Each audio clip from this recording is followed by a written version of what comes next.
trip last week. Went up from Canyon Lake on Friday to Tyler on Saturday, Sherman, Texas on Sunday. Popped over to Oklahoma, came back down to Dallas on Monday, and back to San Antonio that night. Well, excuse me, I don't care for I-35. Traffic is not fun at all. Too many rage road drivers and so forth. But you can take 281. Now, 281 won't take you all the way up to Dallas. In fact, it'll stop in Hico. You'll switch over to 220 for like 2 blocks, literally. And then you'll take 67 all the way up to Dallas, come out through Cleburne, Glenrose. This is all scenic, just route the whole way. It's insane. It's insane. So the 281 stretch up to Hico is ridiculously scenic as well. It's all hill country. However, there are a lot of small little towns. They're cute. They're really cute little towns. Each is so different. But the speed limit does drop drastically when you're getting to these towns. All of a sudden it's 55 and wait, no, actually it's 45. No, wait, it's actually 35. And there's a cop always somewhere there. And so I've been nabbed in the past in the town of Hamilton. And I think for the speed I was going at that night, I got an ugly ticket, really ugly ticket. So I said never again. And I was traveling back after having seen my chiropractor in Dallas. So it was, evening by now. I'd seen a lovely sunset through Midlothian, which was gorgeous. So here I am, coming through the last section of my trip, just outside of San Antonio, about 40 minutes away. And I'm coming through Blanco, I think it was. Yeah, it's one of the B's. It's not Bennett. And Banderas on I-10. Okay, yeah, so it was Blanco. And there's this particular section where there's usually cops. There's one little traffic light and several hundred yards away there's another traffic light. Now, when these lights happen to be green, people do breeze through them. So there's usually a cop waiting to just pick you off like flies. So I'm wary of these. So the first one I approached it cautiously, and sure enough, there was a cop. Now, at this point in my journey, I'm the only one on the road. There are no other cars for as far as you can see, right? And I kind of like misjudged where the next one was, the other little traffic light. And by the time I realized where I was, there was a cop just before I got there. Now, I was doing 10 above the speed limit. Now, it's a courtesy, a gracious thing that cops let us drive 10 above the speed limit. So the speed limit, posted speed limit is 65. We can get away with driving 75. But technically, that's not really allowed. You are supposed to be doing it 65. So I was doing 10 above. I tapped my brakes, saw this guy, and indicated on Waze there's a cop in this area. Well, next thing I know, there's headlights behind me, and I'm thinking, wait, what? No, there hasn't been a car for yonks, and I didn't see a car pulling out of anywhere. It's got to be the copper, right? And before you know it, berries and cherries. I'm like, dag nabbit, I can't have been going fast. So he pulls me over, and we actually had a great conversation. Here's how we went. First, he's shining this light, which is so bright. It is like 1,000 incandescent suns. So I'm like, whoa. He's like, it's bright. I'm like, yeah. He's like, oh, okay. He's like, hey, license and registration. So I'm like, yeah, okay, cool. So I get my wallet. I'm trying to get my license out. And fighting with this thing. It won't come out. So he says, hey, so I got you speeding, hey? And I was like, what? I can't have been going fast. He was like, yeah, I clocked you doing 10 above. And that's when you slowed down because you saw me. And I was like, Shh. So we have a giggle about that. So I tell him, look, I can't get this license out. So he's like, do you want me to help you? So I'm like, yeah, sure. So I hand him my wallet. So I pop over in my glove compartment to get my registration out. And I grabbed this thing. And I'm about to give it to him. And I packed out laughing. And he says, what? And I was like, this is my fishing license. So he's like, oh, you went fishing? How was it? And I said, oh man, it sucked. Them fish, they kept eating my worms with a fork and knife. I couldn't even catch one single fish. He's like, man. So I get my little thing, the correct thing with a little clear plastic sleeve, which I keep my registration in. So I hand that to him. And he asks if I've been drinking. I said, nah. He says, you sure? I said, yeah, I've been drinking. He's like, okay. So he says, I'm going to go run your driver's license. And he's gone for yonks, man. I'm sitting there singing now. He shows up. He's like, all right. So I'm going to let you off with a warning. So I'm like, oh, goody, thanks. Now, at this point, one of his compadres shows up. I don't get a look at the driver. It really could have been male or female. I have no idea who was driving that. An identical vehicle to his, a big, wide, full-size SUV written with gold and green letters, pulls up right in front of me, right? Doesn't come out. So I'm like, yay, thanks for the warning. And then I say to him, hey, listen, my friends up in Dallas and Sherman, they were worried about me using 281. You know, what was the flooding like in this area? So, oh yeah, we chat about that, la-di-da-di-da. Then he says, okay, so listen, you be careful getting back on the road right here, okay? I said, okay. And I said, hey, and you? And I said, well, I'd asked him, I said to him, and you are and he said, the sheriff. I was like, oh, okay, cool. So I said to him, and you, sheriff, you be careful, you know, out here. Don't get swept away with them floods and all, because you're one of the nice ones we want to give you. He's like, oh. So,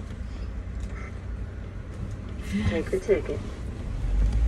I get back on the road. Immediately, I cannot exaggerate this. Immediately as I pull away, the guy who had parked in front of me pulls away with me. I'm thinking, what's going on? This doesn't make sense. I'm in a 65-mile zone. I kid you not, I was doing 40 something. I said, no. I just got a warning from your friend. You think you're gonna nab me with something? No, the devil is a liar. So I am crawling, right? I'm thinking, surely this guy's going to just like, yeah, she's a good girl, and, you know, go about his business. No. He stays behind me. So I said, okay, at least one thing I know about the area is that about 2 miles up, there's a gas station, and I need to stop anyway. So I get to that gas station, I pull in there and get a coffee, do a potty break. And as I get back into my car, I'm like, God, that guy is up there, isn't he? He's like, yeah. I was like, man, what is it with him? So I start to drive. Now I had plans, okay? I had plans. It was late. I was going to get home, quickly unpack, shower, and wash my hair, try to get into bed at a good time, and get to work the next morning, right?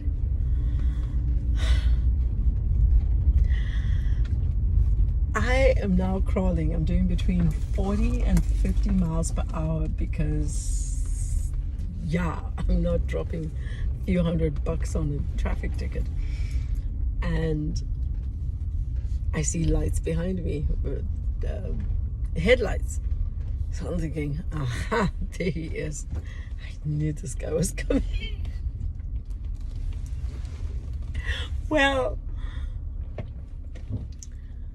this car seems to be driving really slowly and eventually catches up with me. And when it does so, it starts to overtake me, starts to pass me. That's when I realized, oh, wait a minute. It's some burgundy or maroon pickup truck. Oh, okay. It's not the cop. Phew. Okay. So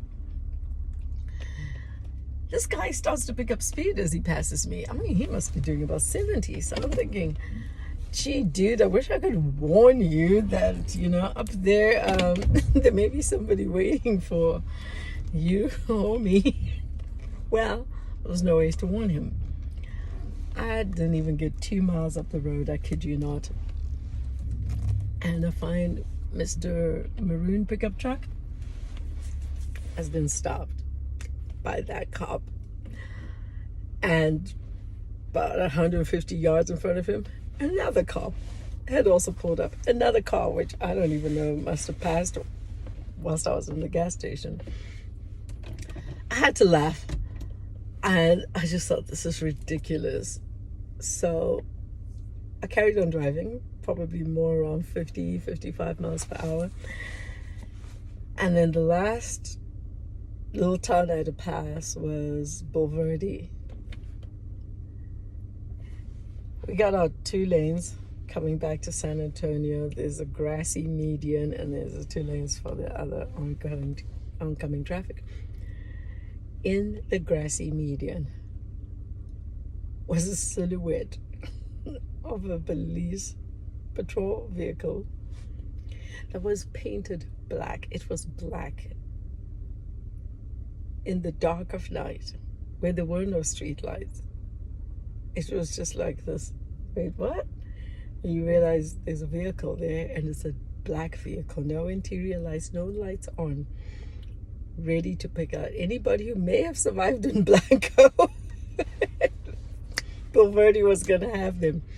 Man, of course I carried on singing the praises of God because, what a mighty God we serve.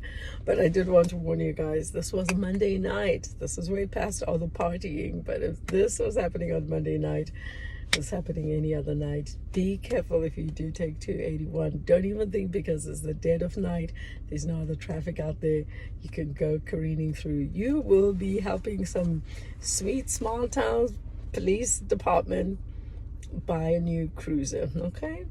Be careful out there. And thank God if you get a warning. I don't always get a warning, so I do appreciate that. So yeah, that happened. I still can't make sense of that. Why would the other guy follow me right after I get a warning? Yikes. Hey, you know what? The more I sit with this and reflect on it and meditate upon these events, the more I'm reminded of how, the Lord has always impressed on me that there's a narrative the enemy gives us when he's stolen something that God has given us and that which is rightfully ours. And it's that saying, you may have come across it or even adopted it too, where we say it wasn't meant to be. Because if it hadn't been taken, if we hadn't lost it, then we could say it was meant to be. But look at this incident.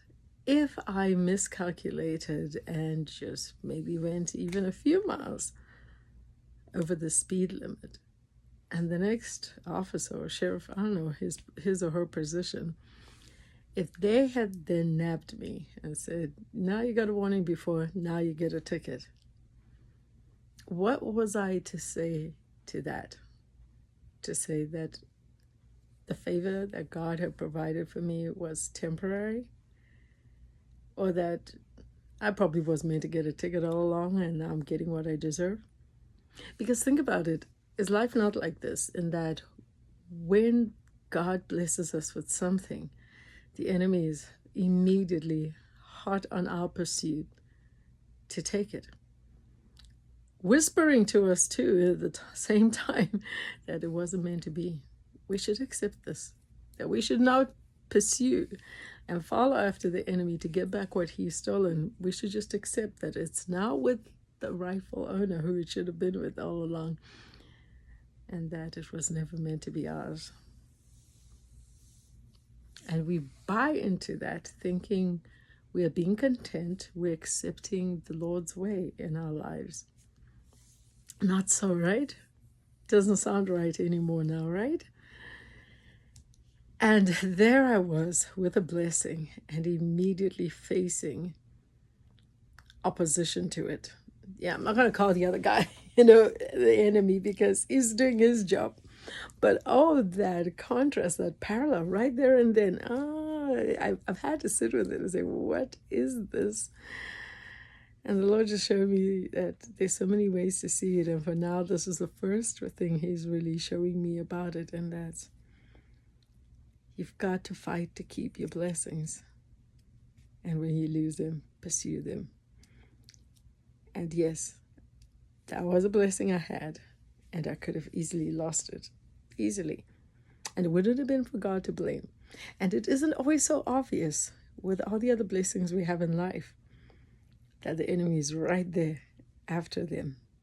But think about it. Any blessing, from a job, a child, a promotion, a relationship, marriage, all the wonderful things that God gives us in life, the enemy is hot on our heels. We may not see it if we're not discerning and prayerful. When the Lord shows us, we need to fight on our knees to keep that which God has blessed us with. And my prayer is that you and I continually walk in that revelation and understanding. And that you remind me to, just because I come here and I say something doesn't mean I'm always going to remember it. I pray the Holy Spirit brings me to remembrance. But I need you to, all right? God bless you. I'll see you around without the berries and cherries, all right? Love you guys. Bye.